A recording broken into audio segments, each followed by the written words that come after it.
Evolutionarily, our brains are the exact same that they have been for 10,000 years. 10,000 years. Physiologically, our form has been the same for 10,000 years. And this technology is like 30 years old. We evolutionarily have not caught up to the amount of exponential growth that this technology has had, which is causing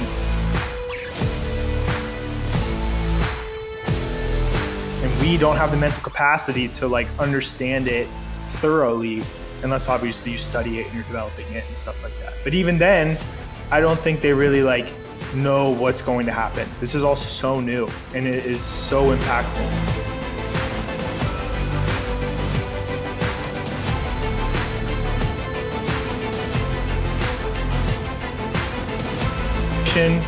Thousands, if not millions of people are listening and they can listen. Like, this is wonderful at the same time.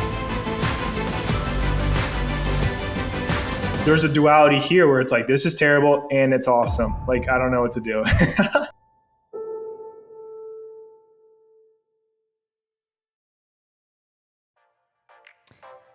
Hey friends, you're tuned in to the Learn or Be Learned podcast, a show where wisdom meets curiosity in order to discover the human experience. I'm your host, Shiva D, and remember, you either learn from or you're learned from. Now, let's get back to the show.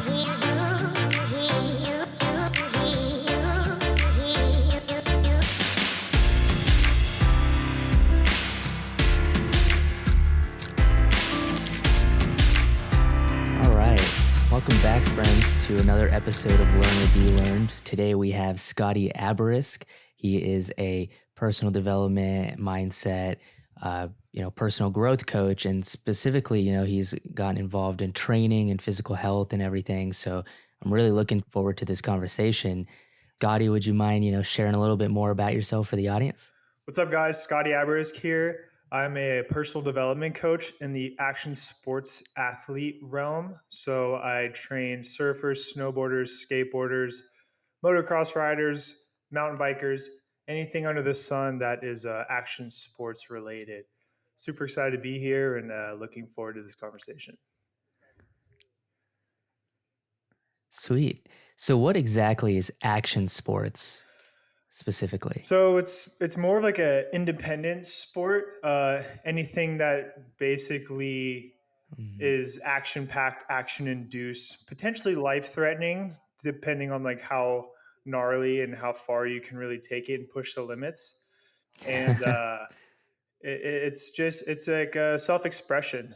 So imagine biking, but down a mountain, or riding a motorcycle, but on the side of like a sand dune and launching yourself 70 feet across a channel just for the thrill and excitement. You know what I mean? It's basically anything. Would you consider skydiving an action sport? 100%. I mean, even rock climbing is an action sport. It's anything that like physically and mentally challenges you in real time. That's pretty interesting, because now that I start thinking about the idea of action sports, it's definitely it's got to be a different mindset to get over some hurdles like that, right? Dude, it is probably the hardest thing to get over, because your life is literally in danger. Like you see people, you hear people talk about like, oh, like you can watch out on the skateboard, you can break your neck, and like you can literally break your neck. Like it's actually super easy to do it if you don't know what you're doing. Right. So what is the benefit then? I know you mentioned thrill, but there's got to be some maybe lesser known benefits towards perseverance, I'm assuming. Yeah, grit, fortitude, perseverance, basically the ability to like follow through regardless of the adversities you're facing over and over again. It's basically it's great for entrepreneurship, because it pushes you to achieve your set goal regardless of what you've just endured. Right. So I'm assuming there's levels to this, because you mentioned rock climbing as an example, but there's also skydiving, which is arguably, I think more people would be okay with going for a rock climbing indoors and like a facility here rather than, jumping out of a plane. So I'm assuming there's levels to this game. Do you want, can you explain a little bit on that? Yeah, I mean, there's levels in every realm. You can go to a skate park and like ride a little quarter pipe, and that's like a level to it. Or you can be in the X Games doing the mega ramp, where you're going down a 50-foot ramp and launching your body over a 40-foot gap onto another ramp that leads into another 25-foot ramp. So it can get as gnarly as you can really take it. A really good example is watch most Red Bull videos. Most of the content they come out with is people pushing the limits of what's physically and mentally possible. So that's like a great way to watch like the Hmm. absolute gnarliest realms. And then you can go to your local skate park and watch the kids cruise around. And that's like probably level one. So I'm assuming you've probably done action sports and you help people. What are some things that you started doing that got you into this space? So I started with skateboarding and snowboarding. I grew up in North Carolina and in Raleigh. That's like where I was Oh, nice. raised there, out here in California, and then raised out there. We lived central, so I wasn't close enough to the mountains or the beach to get into like snowboarding or surfing. So we just skateboarded, and it was relatively flat. Right. So mountain biking wasn't really much of an option. Um, so mainly just like flatland sports. I'd go out. I would do like biking, weightlifting, and then skateboarding. That was pretty much Right. all we had to really do there. So skateboarding was the introduction. Snowboarding happened faster than surfing because none of my friends surfed, but they would go to the mountains because like App State was like a pretty popular school. Appalachian State University, and then would go out there and go snowboarding, and then would travel to Wilmington, which is the farthest coast from where I was, and there was local colleges there that my friends would go to also. And we would just like go skimboarding. Not too many of my friends surfed, so I wasn't really introduced to surfing until I came out to California and started like locking in with the right people that actually did all the things that I aspired to do. So started with skateboarding to make it short. So what do you help your clients do? Is it mindset? Well, where do you help fit into that equation? So anywhere that they really need help on, so I'm older. I'm 30. I might not look it or act it, but I am physically older. And a lot of my clientele, they're kind of like mid 20s to low 30s. Hmm. And the mindset is a big factor that I help people like overcome those mental gaps and walls. We help break them down and power through them. And then physically is another major aspect. A lot of people, growing up in the action sports realm, they're most of them were degenerates, smoking weed, drinking beers, hanging Yeah. out, wasting time, not really getting much done with life, Hmm.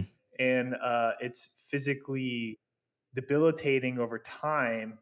So what I help people do is get their nutrition dialed, get a workout regimen dialed, and all of that preliminary work leads into them being physically capable and mentally capable of doing the things they want to do: Right. skateboarding, surfing, snowboarding, mountain biking, whatever it is. So it's a lot of preliminary work that leads into the execution on the back end.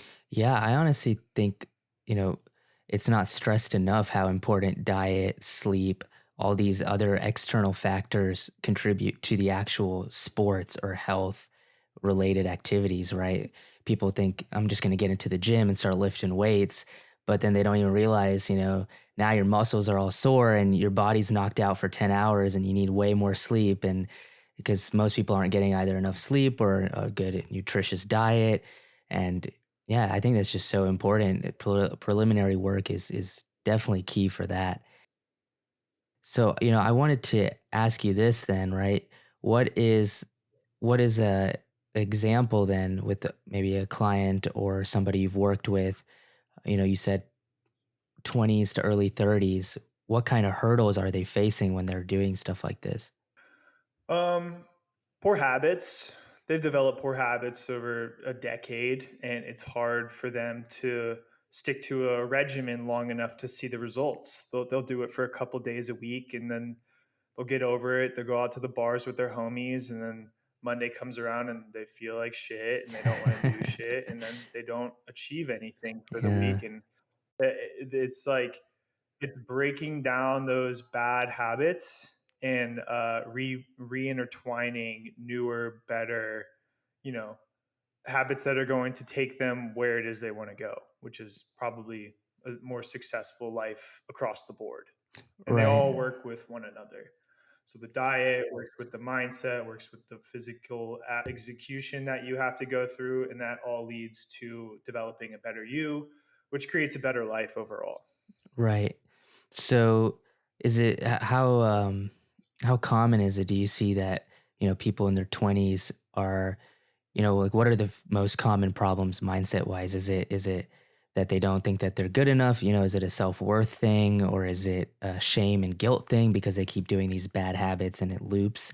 So what are like some examples you're seeing? Those are prime examples right there. Actually, it's like a lot of people want to get better, but then they fall right back into their old patterns, and it's really hard to dig out new patterns in the path that you've already like developed, like sown for yourself. Hmm.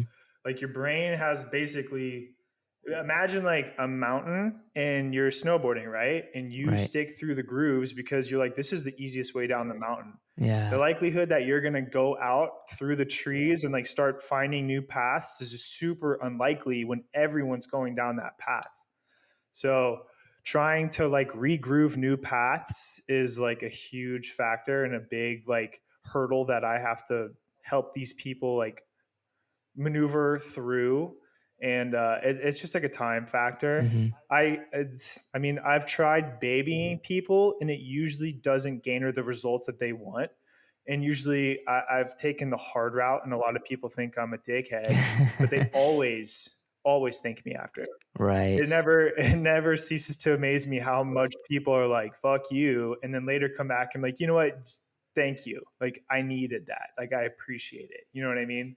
Right. It's like the hard coach mentality. It's that person that's going to push you and tell you what you don't want to hear in order to get better. Um, I always, I know people say, some people don't resonate with that what method and others do, but I don't know. I just think in a certain way, I think everybody needs a reality check sometimes, and just a, little slap in the face on verbally, of course, right? It's in a way, and they're just like, whoa, like that was messed up. But then they think about it, they're like, maybe Scotty was right a little bit, maybe going to these bars isn't really helping my mindset to get to this next level. Mindset, especially for people in their 20s, I think is really difficult because naturally you want to have fun, and everyone's like, have fun in your 20s, do whatever, go drink, go have fun, go hang out with friends. But then I think there's this dichotomy with people that are like, but I also want to do something with my life, and I want to achieve goals, and I want to become a better person, right? So it's you can't have it both ways almost. It's like someone's gotta be there to give you that reality check.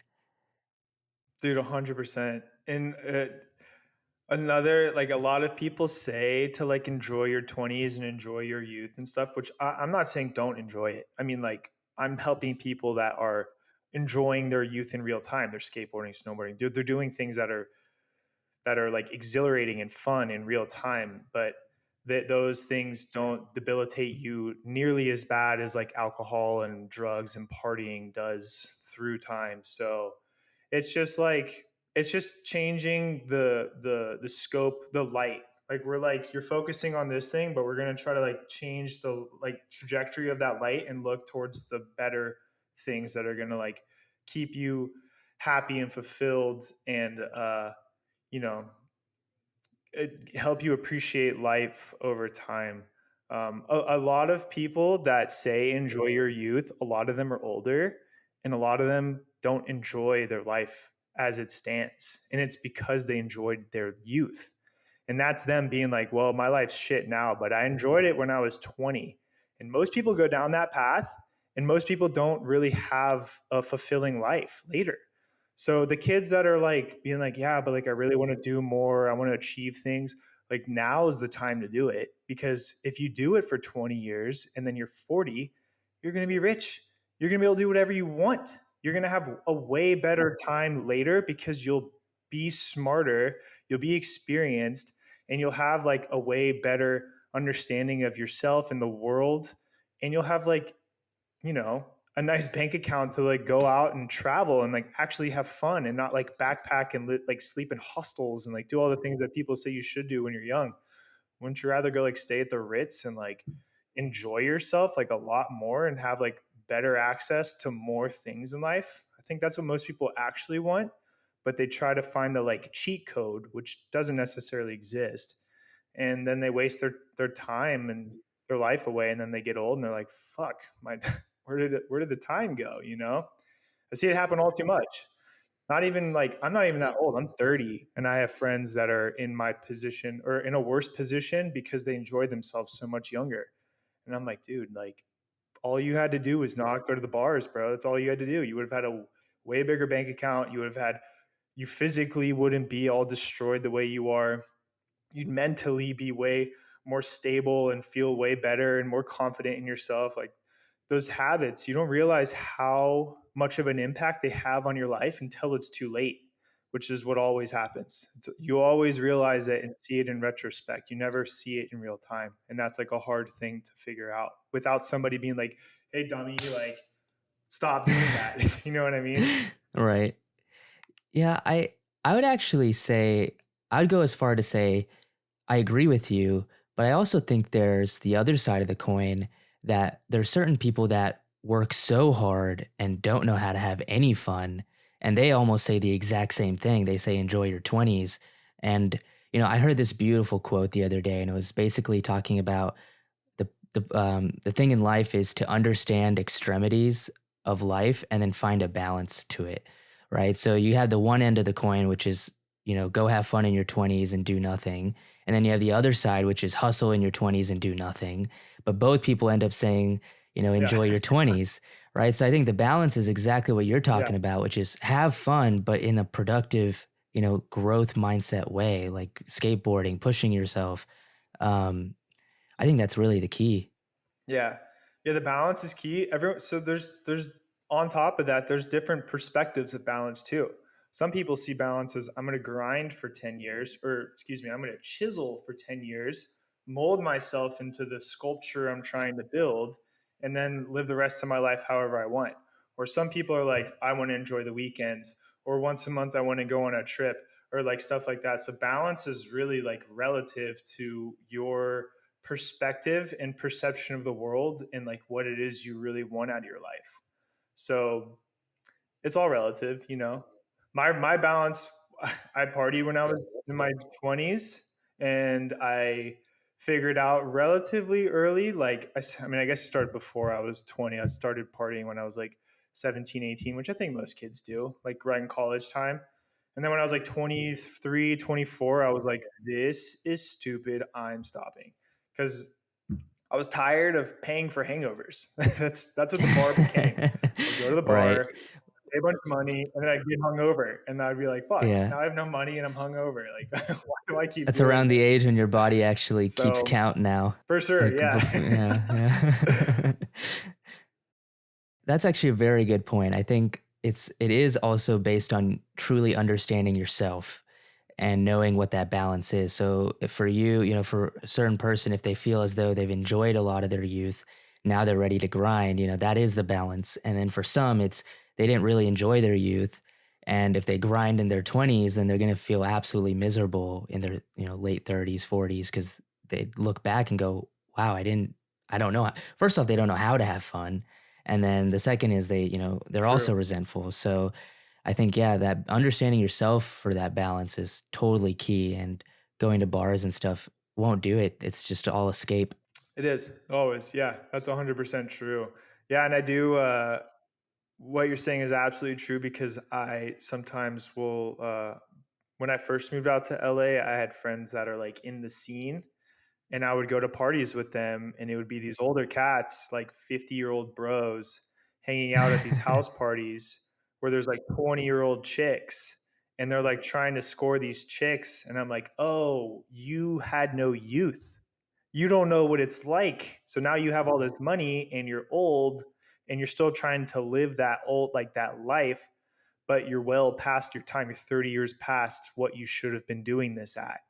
So that's also another thing. That's what you were saying is also a key component to it as well. Not knowing how to enjoy your time because you grinded for so many years, you know? Right. Right. And then you're trying to either relive your past or you're trying to create it when unfortunately it's too late, right? Because father time is unforgiving, which is why it's so important Yeah, to like learn and grow and having people like you to share that mindset when people still have that time to change, I think is key. 100%, bro. Yeah. It's, uh, it's a double-edged sword, you know? Do you see people, because especially this is prominent in people in their 20s wanting to go out to bars, right? They turn 21, they want to go out with friends and whatnot. From my understanding and experiences, it seems as though people are often doing it because they're escaping something. Um, whether that's this dichotomy we were talking about where they want to be something, but they feel like they're here and there's such a gap that they, drink that problem away essentially. Is that what you see mainly when you tell people, "Hey, you should stop doing this," and there's some underlying reason they can't? Yeah, for sure. It's a lack of purpose, a lack of understanding how to build purpose within yourself and like how to integrate creating a purpose into your life because they aren't driving the Lambos. Well, another huge problem is now we are exposed to the internet where you are competing against the world and you see 20-year-old kids driving Lambos and you're like, what? Like, how am I not there? And then you feel incompetent because you're not 20 and you're not driving a Lambo, which a lot of those kids are A, renting them, B, have rich parents, and a very, very, very small amount of them actually got really rich really fast by creating really fruitful systems. So Mhm. you're comparing yourself to a absolute minute amount of humans in the world, where if you look around to most people, a very small fraction of them actually are doing those things and living those lives. So it's just like this false reality where you're like, well, I'm not good enough because I'm 20 and I don't have a Lambo. So you're like, well, F me. I'm just going to go to the bars with my homies and try to forget about it. Right. Why do you think that is that people in their 20s especially have this big urge to flex, whatever it is, even if deep down they know like I rented this for, $200 and then I posted on IG, you know, why do you think that is? That a, social media like status thing? Is that what people are really searching for? What do you think that root cause is there? At least one, maybe. Yeah, I mean, ego for sure. Like just trying to fill the void, make yourself feel like you're something even though you're actually not. It's all a perception thing. You're perceived as being affluent, successful, young, hot, whatever. And Mm, that's what people like want, you know, because like youth is eternal, which is like right. why the older guys go for the younger chicks and the younger dudes try to live like they're older guys. So it's Mm. like it's like a catch 22. Like you're not Yeah, going that's to so like true. be the life you want to live. You have to create it, you know? Yeah, that's that's pretty interesting, because there's this quote that it says people that people that are impressed don't usually care truly care about you, and people that care aren't usually impressed, right? So it's like if you have a Lamborghini, it's the real friends that aren't they might be like, oh, that's awesome, let's go for a ride or whatever, but they're not like it doesn't change their perception of you because they are already your friend, right? Versus someone who sees you for the first time, it's like, oh, you have a Lamborghini, and they start treating you differently. You know what I'm saying? It's like that um, back and forth thing.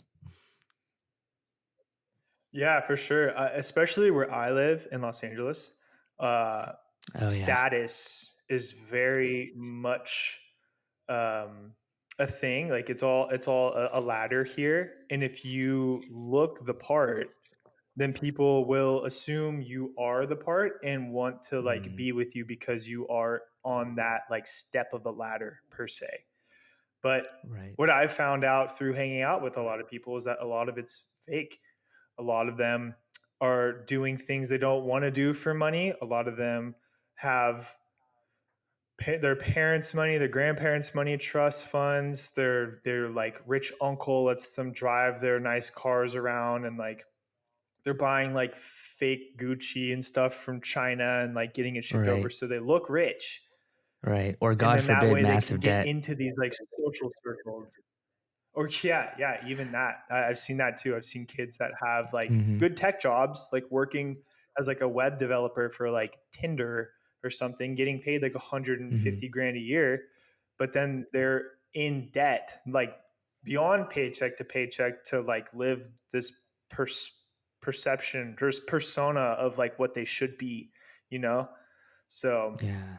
it's very weird. I live in a weird place where it's like I have a beautiful house. I'm not gonna lie. Hmm. I make good money. Like I do good things, and I've created systems that are very fruitful for myself. And it's not like a bragging thing, dude. No one knows where I live. I don't tell Hmm. anyone where I live. I don't bring people over. Like I enjoy these things because I love architecture. I love design. I love those things, and that's like what I'm Hmm. into. But like it doesn't, I'm not like, dude, come check out all my cool shit. Like I don't care. No one cares either Yeah. because the people that I do hang around that have that stuff, it's just stuff to them. Like they're not going around being like, yeah, I'm going to go get in my Lamborghini. They're like, I'm going to go get in my car because it's a car, you know? Right. So what about, Yeah. because So, my audience is usually, a good amount of them are in their 20s to 40s. So, for the younger side of the audience here, for people that hear that, you've worked your way up and you got yourself together a little bit, what advice do you give to people that are trying to, make money, trying to live a nice lifestyle, but for themselves, the ones that aren't looking to flex just to flex. How did you do it and what advice do you give to these people? so I luckily got out here and got into very lucrative businesses in the Hmm. cannabis space. Oh, nice. I managed a edible company for a couple of years, and I started from the bottom and worked my way up by working smart, not necessarily hard. I obviously worked hard and I did everything that I had to do perfection, but um, asking for more, like doing more than what I was required to do to show that I was a team player, that I wanted to win, and then I was trying to help these guys achieve their goal. That Mm, showed a lot of like trust, and it showed a really good like work habit that I had, and like the ability to learn and adapt naturally. um so those are big things. And then skills, like just learn some right. skills, dude. You'd be surprised like how many people don't like undervalue skills, because there's some jobs where you can get in at minimum wage, get a couple certifications, become skilled at certain things, and quintuple your pay. And then your base pay is 5x what the normal person's base pay is because you have these set skills. So Yeah. investing in yourself and building skills is key, and highly undervalued, like extremely undervalued. And the people that do value it, they understand the value of it because they're getting paid more. So they're like, holy crap, this Yeah. skill just made me 4 times what the same guy in my position makes because I have this skill or these skills, you know? Right. So I think the hardest thing, sorry, go ahead. believing in yourself. Oh, sorry, you can go ahead. uh, there's a slight lag, but I was just going to say, I think the hardest part about that is, the idea of investing in yourself is when you don't see that immediate return on investment is getting comfortable with that delayed gratification where day in and day out it feels the exact same, but it's that compound growth where at some point you take off, and at that, it's like that exponential curve, right? There's that turning point moment where that curve starts to shoot upwards, and then after that you're like, wow, yeah, see, that's worth it. But it's that moment right there that I guess they call it like the valley of despair or whatever, right? It's that where you don't really feel like anything, Yeah. same thing with the gym or whatever you're doing. It's that moments where you don't see that growth, and it's just so hard to be in those trenches. I think mindset really matters in those moments, and who you have around you too. Dude, yeah, 100%. What was I going to say? Working out is like a perfect side by side to that, because when you work out, when you're dieting, eating the right foods that you're supposed to, you realistically won't see results for like 8 weeks. And then from 8 to 12, you'll see a massive change physiologically. And it takes those 8 weeks of buildup to hit that apex to then go to the other side, which is going to shoot you to where it is you're trying to go, you know? But it's like you said, it's delayed gratification. And that's why having a coach and creating, a system is like exactly what you need to implement into your life, because it forces you to understand and accept that delayed gratification is the only kind of gratification that is actually fulfilling. Because, I mean, look at the world. Instant gratification is such a problem. Instant food, instant groceries, instant everything. You don't appreciate anything because it's all instant, you know? You don't work for anything. Everything's too easy. It's too smooth. And because of that, you don't build grit. You don't build any personal development, like skills or values that are going to make you into like a better, well equipped human to really like take on the war of the world that we live in today, you know? And honestly, I would say that war is a war on your mind, because I've had this conversation with so many people. It's, why is the mental health the lowest? It feels like it's been the lowest in a long time.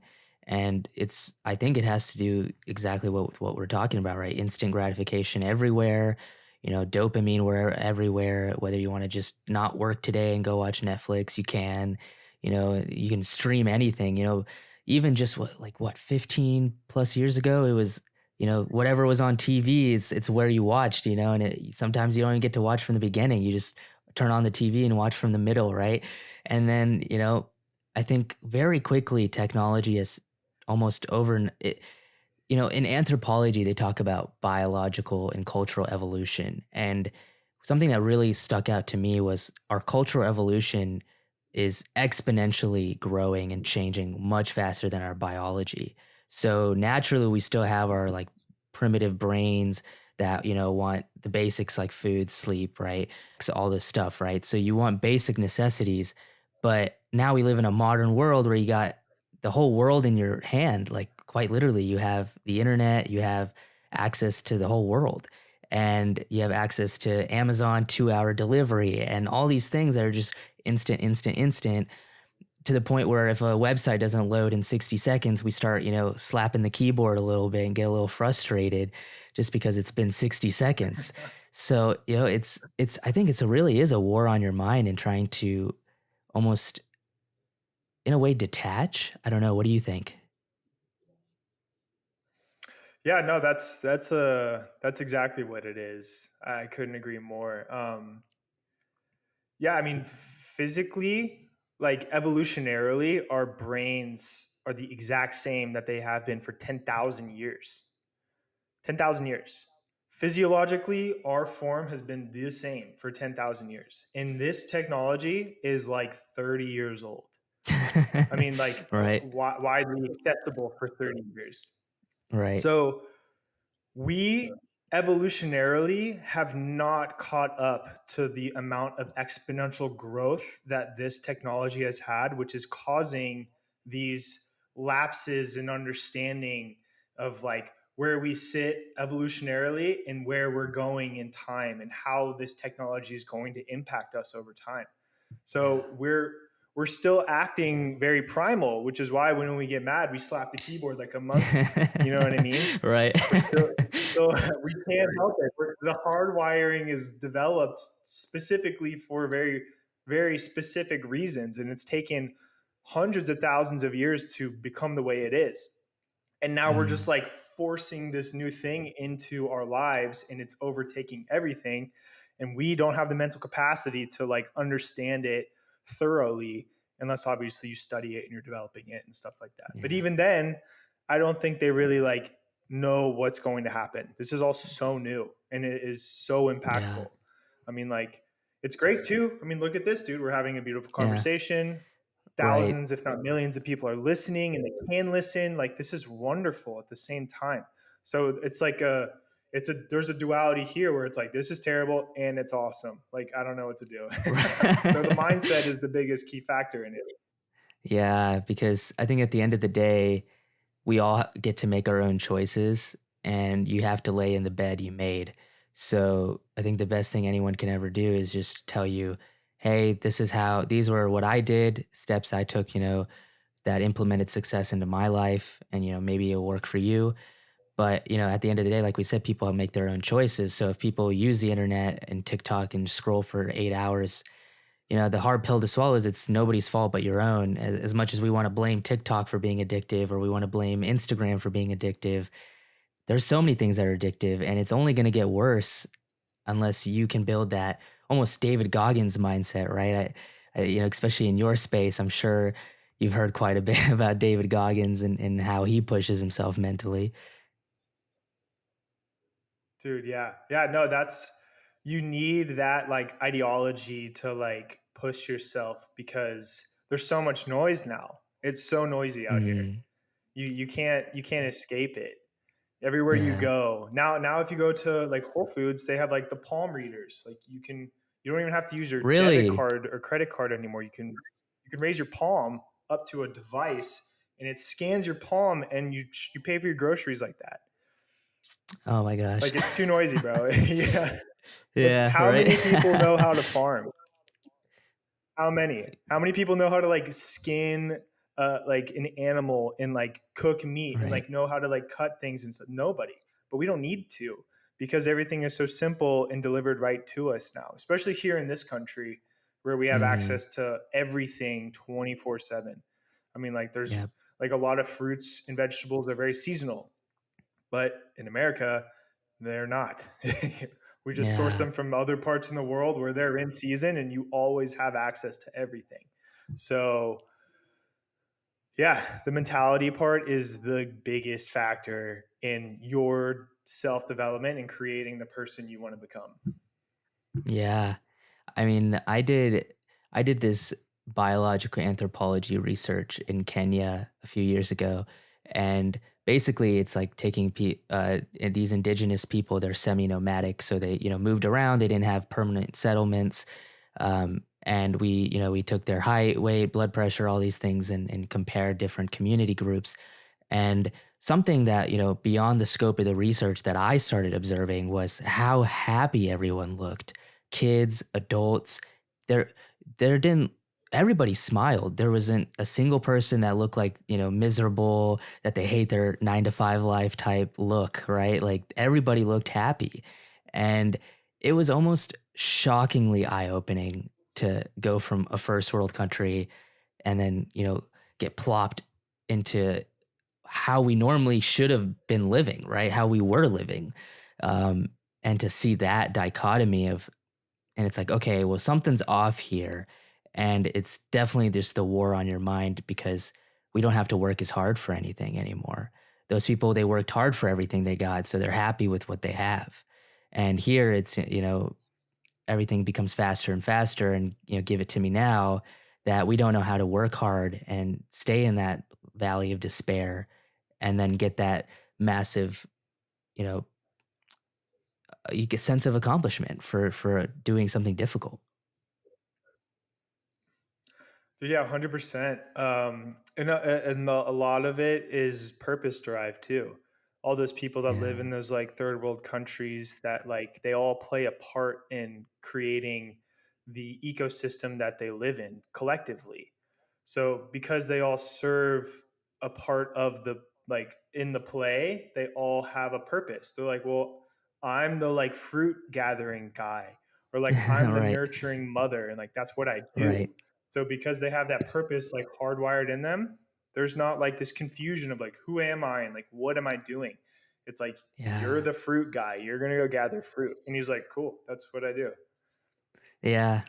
Right. Like even kids, they all work too. That, I saw many kids herding, 30, 50 goats. And, they didn't look like they were complaining or they felt like it was a chore and they'd rather go do something else. Right. It's so amazing to see that because it kind of reshaped my understanding of our society and culture and how and kind of how to implement that ourselves, right? Because you think about it, it's like, okay, if I sit here all day in bed and do nothing, I start to feel absolutely awful about myself. It's like, what am I doing here? Um, and we've talked about, you touched on the idea of purpose a couple times, and I wanted to ask, what what do you tell your clients when they don't feel this sense of purpose, or you know, if they don't know what their purpose is?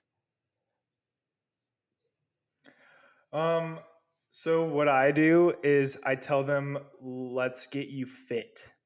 Most Mm, times they're not physically active enough, so they have a very like clouded mind and they can't see clearly. And then I'm like, all right, well, how about this? You're depressed, you're not feeling happy, you're feeling pretty low on yourself. Let's just work out, bro. 12 yeah. weeks of working out. We're going to get you physically fit and then we're going to see how you feel. And so far, every single time that 12-week cycle is over, they're like, dude, I can't believe I was so bummed on everything. Like, I feel so happy and Mm, alive and like good because I've built purpose within me. And the purpose was to make me the best me I can be. And yep. that's like what we kind of focus on. We're like, hey, bro, I know life sucks right now, but in 12 weeks, it's going to be great. And you're going to have a completely different mindset. You're going to look at things in a totally different light. And you're going to feel a lot better about yourself, where you stand and where you're going with your life. Yeah. That's very true because I'm. It kind of reminded me of a conversation I had with a friend. He was a male, so I was telling him, naturally in our primitive brains, for at least men in particular, is this necessity to protect and provide, right? So I'd go as far to say as I think step one is protect and provide for yourself. So, right, getting to that state where you're optimal again, so you can start finding other forms of what my purpose can be.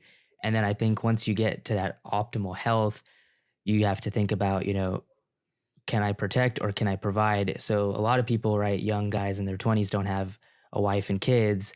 So, if they don't, then like my friend here, for example, he doesn't have a wife and kids. So I told him, rather than providing, I think your focus is, or sorry, protecting, your focus should be providing, right? And whether that's providing for yourself first and then providing out to the world, right? Creating a business or, making a book or whatever, drawing, painting, whatever that purpose is to you, but some sort of version of providing to the world of what you want and what you want to do. But I only think that happens when, like you said, you're mentally and physically there. Yeah, 100%. Yeah, you need an outlet. You have to have an outlet, whether it is business, whether it's art, whether it's physical, whatever it may be. You need some kind of like a release, like an exhaust per se. For a lot of my clients, it's action sports. That's their outlet. That's their art form. For other people, maybe it's drawing up spreadsheets, or maybe it's like painting flowers. Like whatever it is, you just got to like find the thing that kind of like you gravitate towards and utilize it.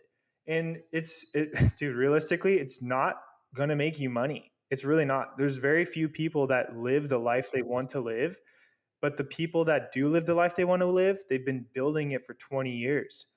Like I have friends that are in the X Games, they're going to do tour, they're in the Olympics, they're professionals, but they've been doing it for 15 years nonstop. So they've created a very special skill set at a very specific craft that they specialize in, and that leads to them making money for that said craft.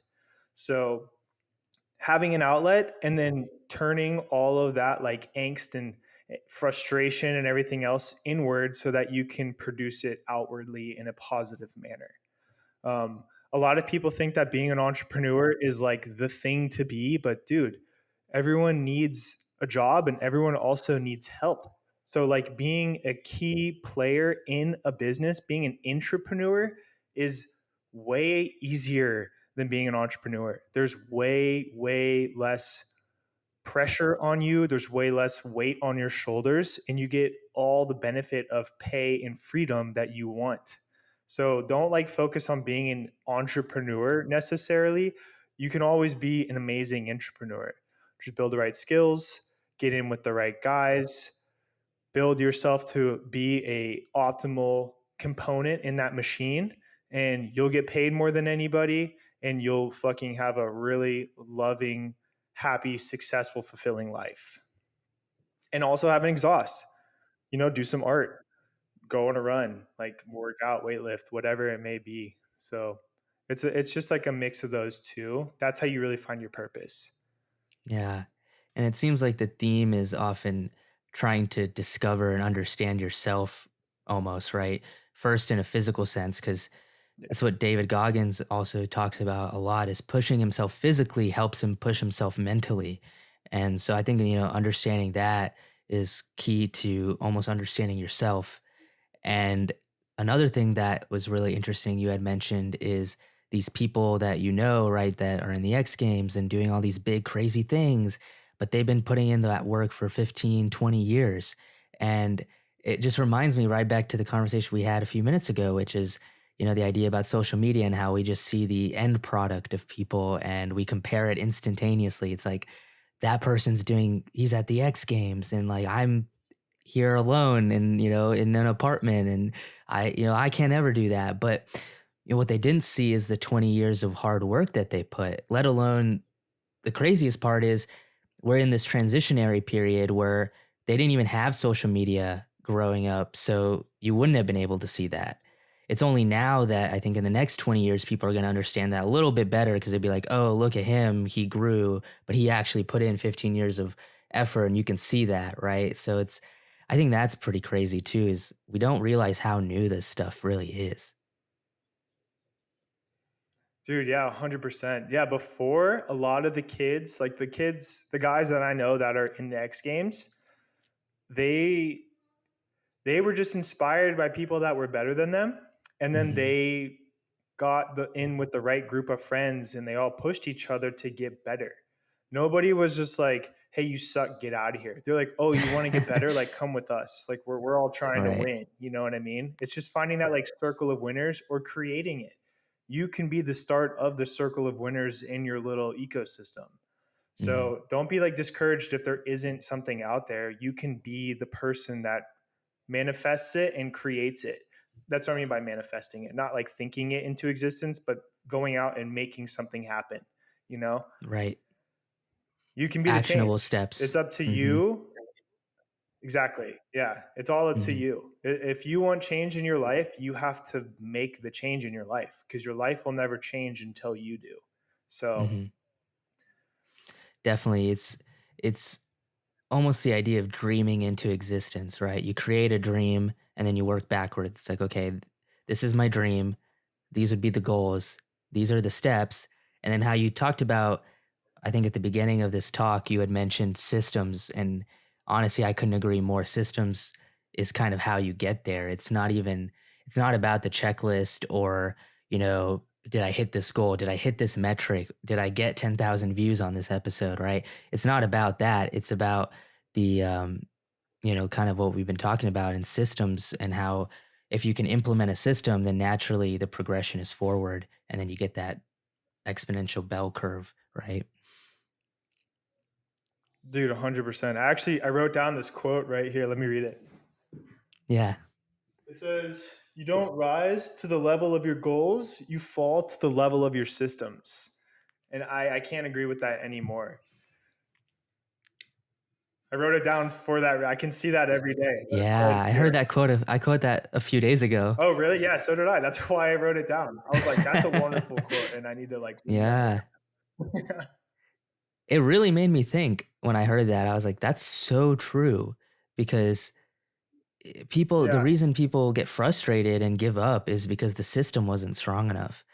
And essentially it's like when they talk about a rocky foundation, right? You're trying to build a metaphorical house, but the you didn't build a strong enough foundation, it's going to crumble. So it's like you fall to that system, and if that system from the start was kind of weak, it's just all going to topple at some point under pressure. It always does. It always does. Yeah. Whether it happens quickly and you learn fast and it doesn't impact you that much, like financially, or you get really far up the totem pole and you make it all the way to the top and then the whole skyscraper comes tumbling down, you know? It always happens. You Yeah. can look at books, you can watch it through history. History repeats itself, bro. You can easily Yeah. learn from everybody else that's already lived before you and like understand where their pitfalls were, how their systems were built, how not to build a system, how to build a system, and then you can really utilize those tools to like build the life you want to live. But it's going to take some 100%. time, effort, research, and strategizing. You know, Yeah.